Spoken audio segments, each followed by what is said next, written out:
샬롬 샬롬 샬롬 샬롬. 하나님 사랑합니다. 여러분 주 안에서 사랑합니다. 신명기 17장 1절에서 26절까지 은혜로 세워진 새 선악과는 과연 어떠한가. 우리 함께 은혜를 나눕니다. 신명기 17장은 이스라엘 백성들이 가나안에 들어갔을 때 반드시 이행해야 하는 규례 두 가지를 명령하고 있습니다. 그것은 하나님께 제사 드릴 제단을 쌓는 것이었고, 율법의 순종과 불순종에 대해서 선포하는 축복과 저주에 관한 규례였어요. 모세는 하나님을 예비하는 일과 율법을 지키는 일이 얼마나 중요한지를 다시 한번 강조하고 있습니다. 야훼께만 순종하고 그를 섬기라 이렇게 말하죠. 기념비들을 세울 것을 명하십니다. 1절부터 다시 봅니다. 모세와 이스라엘 장로들이 백성에게 명령하여 이르되 내가 오늘 너희에게 명령하는 이 명령을 너희는 다 지킬지니라. 너희는 요단을 건너 내 하나님 여호와께서 내게 주시는 땅에 들어가는 날에 큰 돌들을 세우고 석회를 바르라. 요단을 건넌 후에 이 율법의 모든 말씀을 그 위에 기록하라. 그리하면 내 하나님 여호와께서 내가 주시는 땅과 젖과 꿀이 흐르는 땅에 내가 들어가기를 내 조상들의 하나님 여호와께서 내게 말씀하신 대로 하리라.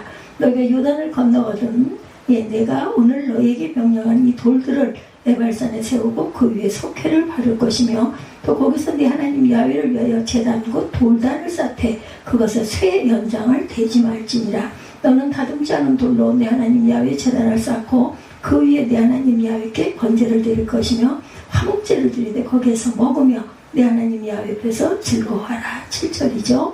너는 이 율법의 모든 말씀을 그 돌들 위에 분명하고 정확하게 기록할지니라. 모세와 레위 제사장들이 온 이스라엘에게 말하 이르되 이스라엘아 잠잠하여 들으라. 오늘 내가 내 하나님 야훼 백성이 되었으니 그런즉 내 하나님 야훼 말씀을 청종하여 내가 오늘 내게 명령하는 그 명령과 규례를 행할지니라. 1절에서 10절까지 명령과 규례를 행할지니라. 그리고 어디에 돌 위에 기록하라고 그러죠. 다듬지 않은 돌에 기록하라고 말씀합니다. 돌 위에 기록한 율법에 대해서 이렇게 귀한 그 은혜의 말씀을 남기고 있어요. 그리고 먼저 야훼께만 순종하고 그를 섬기라 말합니다. 그리고 또 기념비들을 세울 것을 명하셨어요. 읽어보니 모세는 이스라엘 백성들이 요단강을 건너 가나안 땅에 이르게 되거든 큰 돌들을 준비해서 기념비를 만들라 이렇게 명령해요. 그들이 석고를 발라 바닥에 단단히 고정시킨 후에 이스라엘은 율법의 모든 말씀을 그것에 기록해야만 했습니다. 이렇게 한 이유는 이스라엘의 장래가 그 돌에 새겨진 율법의 말씀 준수 여부에 따라서 결정된다는 것을 분명하게 알려주기 위함이었고, 이스라엘 백성들은 어디에서나 율법의 준수 여부를 따라 민족의 흥망성쇠가 결정되는 백성들이었다는 것을 정확하게 말하고 있습니다. 더구나 그 돌을 에발산에 세워야 하는데 그 명령은 시사하는 바가 아주 컸죠. 에발산은 율법을 지키지 않는 자에 대한 저주를 선포하는 산이었다고 합니다. 저주를 선포하는 산. 따라서 이 기념비를 에발산에 세우라고 하신 것은 명백히 기록된 하나님의 율법을 지키지 않는 자가 당하게 될 저주를 선명하게 보여주시려는 의도였다. 6월절을 기념하라고 명하시죠. 출애굽기 12장 14절입니다. 너희는 이날을 기념하여 야훼의 절기를 삼아 영원한 규례로 대대로 지킬지니라. 야곱의 돌단도 일종의 기념비어예요. 그죠? 야곱의 돌단 창세기 28장 22절에 있죠. 내가 기둥으로 세운 이 돌이 하나님의 집이 될 것이요 하나님께서는 내게 주신 모든 것에서 10분의 1을 내가 반드시 하나님께 드리겠나이다 하였더라. 언약했어요. 그죠? 아브라함이 야훼께 단을 쌓을 것을 또한 명하십니다. 모세는 이스라엘에게 율법이 적힌 기념비를 세운 이후에 돌로 야훼를 위하여 제단을 쌓아라 이렇게 명령하죠. 너희는 이날을 기념하여 야훼의 절기를 삼아 영원한 규례로 대대로 지켜가라. 또한 야곱의 돌단도 일종의 기념비였다. 창세기 28장 22절이죠. 내가 기둥으로 세운 이 돌이 하나님의 집이 될 것이요 하나님께서 내게 주신 모든 것에서 10분의 1을 내가 반드시 하나님께 드리겠나이다 하였더라. 야곱이 언약하고 맹세합니다. 그리고 또한 야훼께 또한 단을 쌓을 것을 명하시죠. 모세는 이스라엘에게 율법이 적힌 기념비를 세운 이후에 돌로 야훼를 위한 제단을 또한 쌓아라 명령합니다. 하나님을 위한 제단은 다듬은 돌을 사용해서는 안 되고 자연석 그대로 제단을 쌓아야 했어요. 출애굽기 20장 5절에 증거합니다. 이러한 제단은 외적인 요소보다는 야훼를 향한 진정한 마음이 중요하다는 것을 보여주고 있습니다. 이 제단에서 이스라엘은 야훼께 번제를 드려 야훼의 영광을 찬송하고 감사할 것이며 화목제를 통해 하나님과 자신 사이는 물론이고 이웃과의 사이에도 회복을 도모할 수 있었다. 이렇게 제단을 통해 야훼께 제사를 드리라는 것은 성소의 중앙 집중화라는 신학적이고 정치적인 의미도 있으나 가나안에 정착하기까지 성소가 제 기능을 발하지 못할 것이므로 임시적인 방편으로 하나님 경배의 방법을 알려주는 것이라고 생각할 수 있을 것입니다. 언제 어디서나 우리도 여건이 허락하지 않더라도 하나님께 예배하며 온전한 섬김을 다하는 자세가 필요하다. 마음가짐이 중요하죠. 여건이 닿지 않는다 해서 하나님께 예배드리는 것을 중지하는 태도는 바람직하지 못합니다. 모든 여건이 충분히 갖추어진 이후에야 하나님을 섬기겠다고 말하는 것은 하나님을 섬길 의지가 없는 것을 보여주는 태도이기 때문입니다. 제사드리기 위해 제단을 쌓습니다. 창세기 8장 20절 노아가 야훼께 제단을 쌓고 모든 성결한 짐승과 모든 정결한 새 중에 제물을 취하여 번제로 제단을 드렸다. 또한 아사왕이 이방 제단을 하게 합니다. 역대하 14장 2, 3절이죠. 역대하 아사가 그의 하나님 야훼 보시기에 선과 정의를 행하여 이방제단과 산당을 없애고 주상을 깨뜨리며 아세라상을 찍었다. 모세가 제단을 쌓죠. 출애굽기 17장 15절 모세가 제단을 쌓고 그 이름을 야훼 니시라고 하죠. 승리죠. 이들 야훼께서 맹세하기를 야훼가 아말렉과 더불어 대대로 싸우리라 하셨다 하였느니라. 승리하시죠. 율법에 순종하면 축복을 받습니다. 축복과 저주의 선포 의식이 나오죠. 모세는 이스라엘이 가나안에 들어간 이후에 세겜 땅 북쪽에 있는 그리심산과 에발산에서 이행해야 할 저주와 축복의 의식을 명령하고 있습니다. 이스라엘 12지파를 절반으로 나누어서 양쪽 산에 선 후에 축복과 저주를 선포하면 회중은 그에 대해 아멘으로 화답하는 것이었어요. 실제로 여호수아에 의해서 시행된 이 명령 여호수아 8장 30절에 35절에 증거합니다. 에발산에서 율법을 낭독합니다.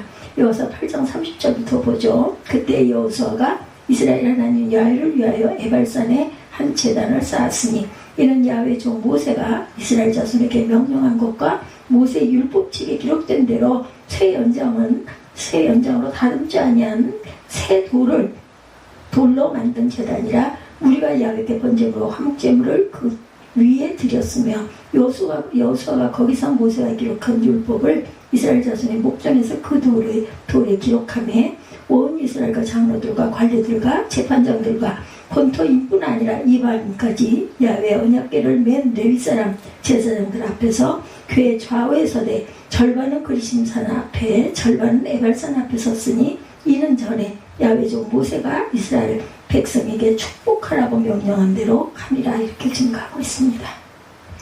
34절에도 그 후에 여호수아가 율법책에 기록된 모든 것대로 축복과 저주하는 율법의 모든 말씀을 낭독하였으니 모세가 명령한 것은 여호수아가 이스라엘 온 회중과 여자들과 아이와 그들 중에 동행하는 거류민들 앞에서 낭독하지 아니한 말이 하나도 없었다. 모든 말을 모든 자들 앞에서 이렇게 낭독합니다. 이스라엘의 율법을 올바로 지킬 의지가 충만해지도록 다시 다짐하도록 하기 위한 것이었고 양쪽 산의 가운데 선 레위 사람들은 사람에게 율법을 지키면 받을 축복을 지키지 않으면 받게 될 저주를 선포하면서 다시 한번 율법에 대한 중요성을 인식시킵니다. 성도가 받은 구원은 영원한 영적 축복이죠. 요한복음 3장 16절이죠. 하나님이 세상을 이처럼 사랑하사 독생자를 주셨으니 이는 그를 믿는 자마다 멸망하지 않고 영생을 얻게 하려 하심이라. 레위지파를 통해 축복하게 하십니다. 신명기 10장 8절 그때 야훼께서 레위지파를 구별하여 야훼 언약궤를 매게 하며 야훼 앞에 서서 그를 섬기며 또 야훼 이름으로 축복하게 하셨으니 그 일은 오늘까지 이르느니라. 공중 예배에서의 축복입니다. 레위기 9장 22절 아론이 백성을 향하여 손을 들어 축복함으로 속죄제와 번제와 화목제를 마치고 내려오니라. 주를 사랑하지 않는 자는 저주의 대상이 됩니다. 고린도전서 16장 22절 만일 누구든지 주를 사랑하지 아니하면 저주를 받을지어다 우리 주여 오시옵소서 이렇게 증가하고 있습니다. 불순종에 대한 저주를 또한 경계해야 합니다. 이 선포의식을 명령한 모세의 설교 중 특이한 것은 축복의 선포는 하나도 없고 저주의 선포만이 12가지나 된다는 사실입니다. 아마도 모세는 축복에 대한 선포는 의도적으로 생략한 것으로 보이죠. 모세는 율법에 불순종하면 당하게 될 저주가 얼마나 심각한지를 다시 한번 상기시키면서 이스라엘 백성들의 율법 준수 의식을 고취시키고자 하였어요. 이렇게 불순종에 대한 저주만을 기록한 것은 죄에 대해서 인간이 얼마나 많이 노출되어 있으며 그 죄에 대응하는 것이 얼마나 힘드는지를 잘 설명해 줍니다. 이 저주의 형식은 십계명을 반영하고 있는 것이 특징인데, 하나님을 잘 섬긴 것과 섬길 것과 이웃을 사랑하는 것이 십계명의 기본 사상이듯이 여기서도 하나님 외에 다른 신을 섬기는 일을 하지 말 것과 부모와 이웃에 대한 사랑을 강조하고 있습니다. 특히 여기에 추가된 것은 십계명이 간음하지 말라고 단순하게 규정한 것을 각종 근친 상관과 수간의 금지로 확대 설명하고 있죠. 이것은 당시 가나안 땅의 각종 근친 상관, 남색, 수간 등의 성적 범죄가 만연했기 때문이고, 이스라엘 백성들은 하나님의 거룩한 백성이기에 그러한 세상적인 범죄에서 벗어날 것을 명령하면서 모세는 간음하지 말라고 명령합니다. 그리스도인들은 오늘날과 같이 성적으로 타락하고 방종한 세상을 본받아서는 안 되겠죠. 그리스도인의 몸은 하나님의 성령이 거하시는 전임을 인식해서 성적으로 순결한 삶을 살아야 하겠다. 예, 아담의 범죄를 땅이 저주의 대상이 됩니다. 아담의 범죄로 창세기 3장 17절이죠. 아담에게 이르시되 내가 내 아내의 말을 듣고 내가 네게 먹지 말라 한 나무의 열매를 먹었은즉 땅은 너로 말미암아 저주를 받고 너는 내 평생 수고하여 그 소산을 먹으리라. 수고해야 소산을 먹을 것이라 그래. 왜냐하면 죄를 지었기 때문에. 하나님에 대한 순종이 요구되죠. 사도행전 5장 29절입니다. 베드로와 사도들이 대답하이르되 사람보다 하나님께 순종하는 것이 마땅하니라. 하나님께서는 온 마음을 다해 순종해야 합니다. 신명기 26장 16절입니다. 오늘 내 하나님 야훼께서 이 규례와 법도를 행하라 내게 명령하시나니 그런즉 너는 마음을 다하고 뜻을 다하여 지켜 행하라 말씀하죠. 그래서 오늘 신명기 17장 결론이죠.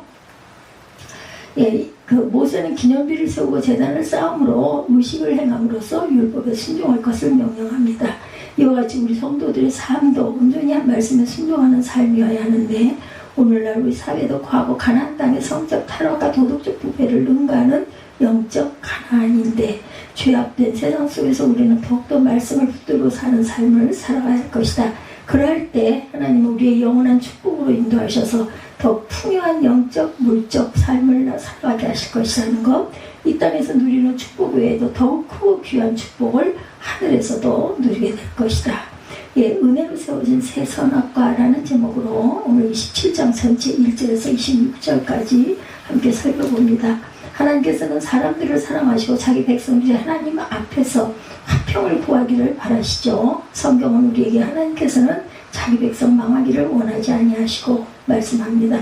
모든 사람이 구원받으며 진리를 아는 데에 이르기를 원하신다고 디모데전서 2장 4절에도 증거하고 있습니다. 하나님은 참으로 자기 백성에는 우리들이 하나님의 선하신 뜻과 은혜 가운데 살기를 원하시고 우리가 진실로 그분 안에서 화평 얻기를 원하시죠. 그러나 사람은 범죄함으로 하나님을 떠났고 하나님을 싫어하게 되었고 하나님 안에 있는 화평 대신 하나님 밖에서 평안을 얻으려고 합니다.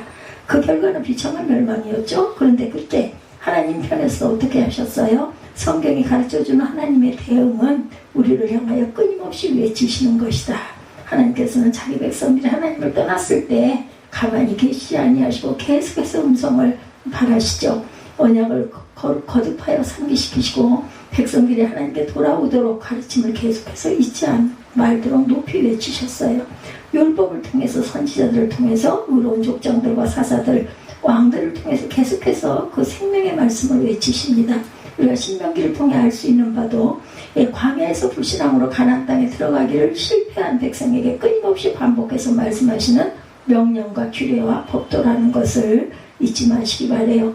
하나님은 패역한 백성들에게 언약을 계속해서 말씀하셨고 우리로 하여금 다시 하나님 앞으로 돌아오게끔 하려는 하나님의 간절한 열망이 있어요. 우리의 부족함을 자꾸 그 말씀으로부터 이탈함에도 불구하고 우리를 향하시는 말씀하시는 하나님의 신실하심은 늘 변하지 않으세요. 하나님은 포기하지 않으시고 시대가 변하면 변할수록 인간의 죄악이 강하여지면 강해질수록 더 강하게 우리를 향하여 외치기를 게을리하지 않으십니다. 말씀 내용의 대략 잠깐 봅니다. 오늘 말씀 신명기 뒷부분으로 언약 체계 의식을 이행하는 장면이죠. 27장 그리고 예전에 고대 금동의 언약 형식에 대해서 배운 적이 있어요. 고대 금동의 언약 의식은 서원과 역사적 서원이다 이렇게 나와 있습니다.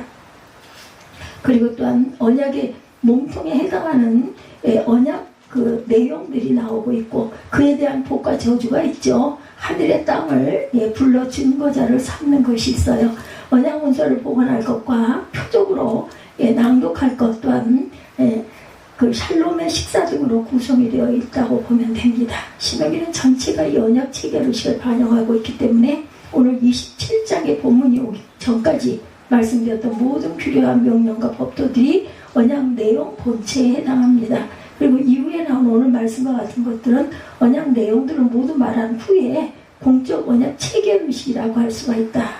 쉽게 비유해서 나라 간의 외교적 관계를 비유해 보자면 언약의 내용들을 읽은 다음에 공적으로 도장을 찍고 압수를 하고 사진을 찍는 것이 오늘 말씀의 내용들이라는 거예요. 그것을 나눠서 보자면 여기서 당시에 통용되던 방식대로 언약의 절차를 따라서 하나님의 언약의 말씀을 공적으로 기록하는 것과 하나님 앞에서 화평의 식사 또한 언약의 복과 저주 그리고 이스라엘 백성들이 아멘할 것들이 나타나죠. 오늘 본문은 세 부분으로 나누어집니다.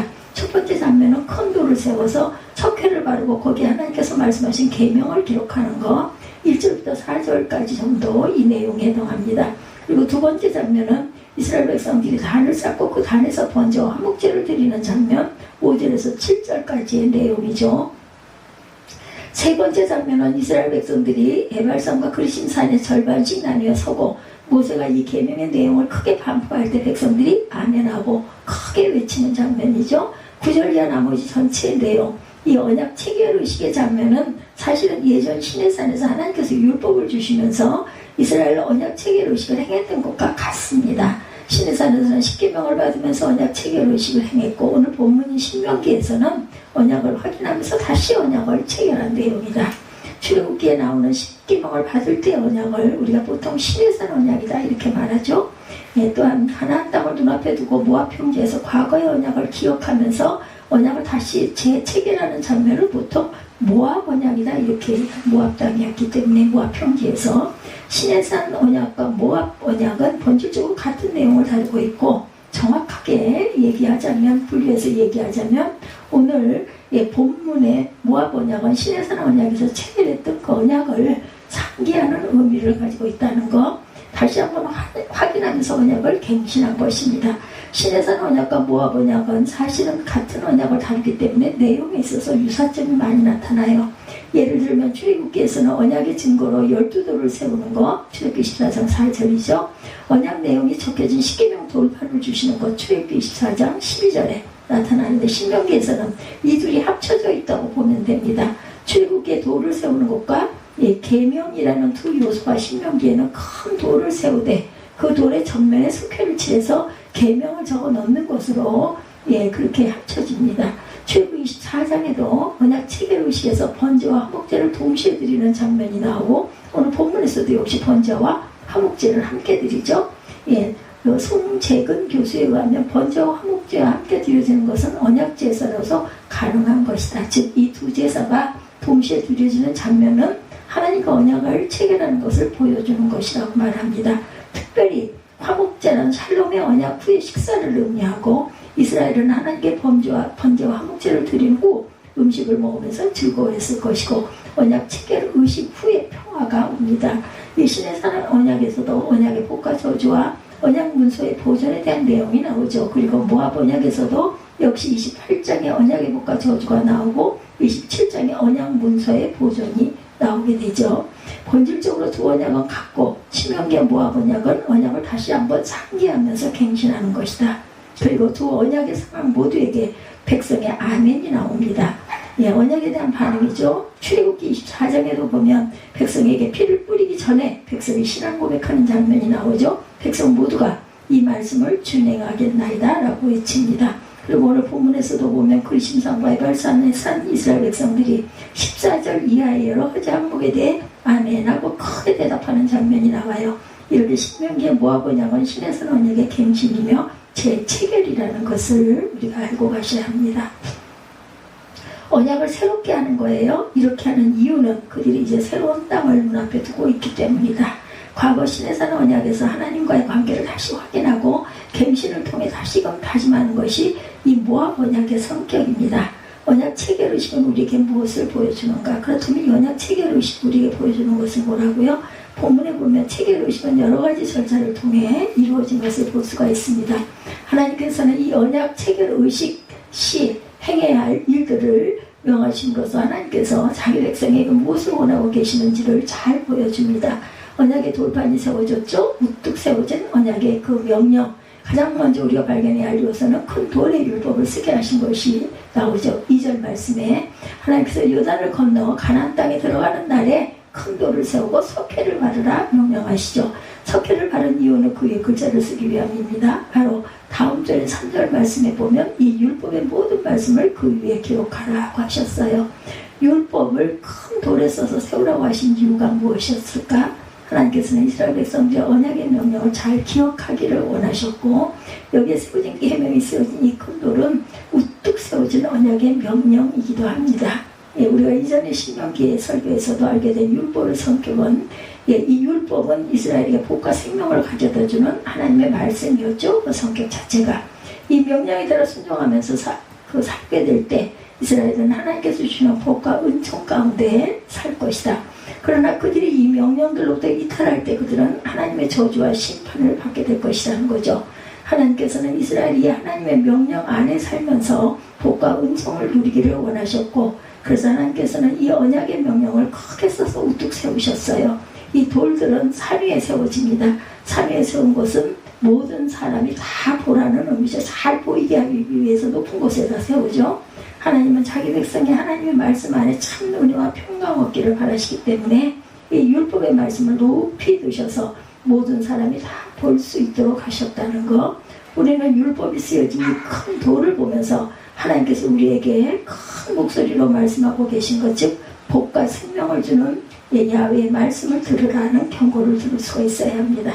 두 번째, 에발산에 세워진 이유죠. 선악과. 그리고 우리는 이 언약의 돌이 에발산에 세워졌다는 것을 명심해야 된다. 왜 언약의 돌은 에발산에 세워졌어요? 12절과 13절에 의하면 에발산과 그리심산은 각각 저주와 축복을 상징하는데, 이 언약의 큰 돌은 두 산에 세워진 것이 아니고 에발산에만 세워졌어요. 그리심산은 세워지지 않습니다. 게다가 5절 이하에 나오는 제단 역시 에발산에만 세워졌다고 합니다. 왜 하나님께서는 언약의 돌과 제단을 에발산에만 세우도록 하셨는가? 보죠. 에발산에 세워진 언약의 큰 돌은 우리로 하여금 언약의 실패한 선악과를 떠올리게 합니다. 우리는 앞에서 지금 이스라엘이 행하고 있는 것이 언약 체결의식임을 말한 바 있고, 언약은 항상 두 가지 상황을 묘사하도록 되어 있는데, 순종할 때 받는 복, 불순종할 때 받는 저주, 그렇죠. 그래서 오늘 말씀에도 언약의 돌을 세우고 번제와 화목제를 드린 후에 온 이스라엘 백성이 절반으로 나뉘어서 한편은 복을 상징하는 그리심산에 서고, 다른 한편은 저주를 상징하는 에발산에 서서 율법의 조항들을 읽고 아멘하는 장면이 나오죠. 그런데 이것이 언약이라 했을 때 하나님께서는 제일 처음 아담과 맺은 언약을 기억하십니다. 분명히 에덴 동산의 중앙에 두 그루 나무가 있었죠. 두 그루의 나무는 두 언약을 나타내요. 생명나무는 언약에 순종하면 복을 받을 것이다 라는 것을 나타내고, 선악과 나무는 언약에 불순종하면 죽을 것이다 라는 것을 나타냅니다. 근데 성경에 생명나무에 대한 언급을 거의 없는 것을 알게 됩니다. 하나님께서는 선악과에 대해서만 경고의 말씀을 하셨고 생명나무에 대해서는 언급하지 않으세요. 하나님은 하지 말라는 경고만 주셨지 생명나무를 따먹으라고는 하지 않으셨다는 거죠. 헛 언약에도 저주 쪽만 강조함, 첫 언약에도 저주 쪽만 강조가 하고 있다. 그래서 오늘 본문에서도 역시 두 언약을 보여주는 에발산과 그리심산에 에발산만 강조된 것과 같다. 그 이유는 이 장면을 보면서 아버지의 심정을 이해할 수 있죠. 어린아이를 가진 아버지를 생각해보면 아기가 첫 등거할 때 혼자 하죠. 아빠는 근심이 가득합니다. 횡단보도에서는 절대 빨간불에 건너서는 안 된다. 어떤 사람이 아무리 맛있는 거 사준다 해도 절대 따라가면 안 된다. 학교 마치거든 다른 데 가지 말고 곧바로 집으로 오도록 해라. 학교 앞에서 파는 불량식품은 사 먹으면 안 된다. 우리가 아이를 키울 때 아이에게 주의사항을 가르칠 때 하지 말라가 참 많아요. 그렇죠? 성경 전체에 복에 대한 말씀이 많을까? 저주나 경고의 말씀이 많을까? 대부분의 사람들이 저주나 경고를 싫어하기 때문에 복만 찾아서 읽고 설교해서 그렇지 성경에는 저주나 경고가 압도적으로 많습니다. 예, 당장 오늘 본문에 바로 다음 장이 신명기 28장도 그렇죠. 언약의 복과 저주의 그 장이 나오는데 여기 총 68절까지 말씀 중에 14절까지만 순종할 때 복이 된 말씀이고 나머지 54절은 저주의 말씀이라는 거 우리들이 잘 아실 것입니다. 이렇게 하지 않아야 될 것과 저주하는 말씀이 많다는 걸 또 우리는 잊지 말아야 되겠다. 왜 하나님께서 저주를 강조하세요? 절대로 그리로는 가지 말라고 하는 하나님의 간절한 명령이 담겨 있기 때문이다. 왜 하나님의 율법을 큰 돌에 에발산에만 세웠어요? 에발산에 서 있는 경고의 말씀을 읽고 절대로 율법을 범하는 악의 길로 가서는 안 된다는 것이 하나님의 강렬한 호소였다는 거. 우리는 에발산에 세워진 하나님의 명령이 깃든 이 큰 돌을 새 선악과다라고 부른다고 해요. 예, 하나님의 명령이 깃든 이 큰 돌. 예, 첫 선악과는 먹지 말라는 명령이 새겨진 돌비와 같았고 에발산에 세워진 두 번째 선악과 역시 율법을 범치 말라는 명령이 세워진 돌비였다. 그러나 이 언약의 돌은 선악과보다 나은 것입니다. 하지만 우리는 새롭게 세워진 이 언약의 돌이 선악과보다 나은 것임을 늘 기억하자. 하나님께서는 인류가 처음 범죄했을 때의 상황을 누구보다도 잘 아세요. 이스라엘 백성들은 아담의 이야기를 전해 들었을 뿐이지만 하나님은 그 장면을 직접 보셨어요. 첫 범죄 때 아담은 하나님께 한마디의 명령을 들었을 뿐이에요. 그리고 선악과 나무는 먹음직도 하고 보암직도 하였죠. 죄를 범하기에는 유혹이 굉장히 강했다는 것이 나타납니다.